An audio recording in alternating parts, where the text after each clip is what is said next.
Welcome back to my class. I want to teach you on how to set your Google two-ways verification. We are doing it using my YouTube studio. So please like the video and subscribe to the channel. As you can see, the channel has only 10 subscribers.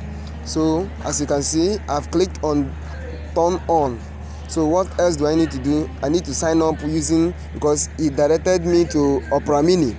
So I need to sign up my Google account and ask for verification. Okay, let me put my number. I'm just using this arrow to cover some things here because I don't want you to see my number. After verifying your number, what other thing? It will show you to turn on. Okay, as you can see, it has shown turn on.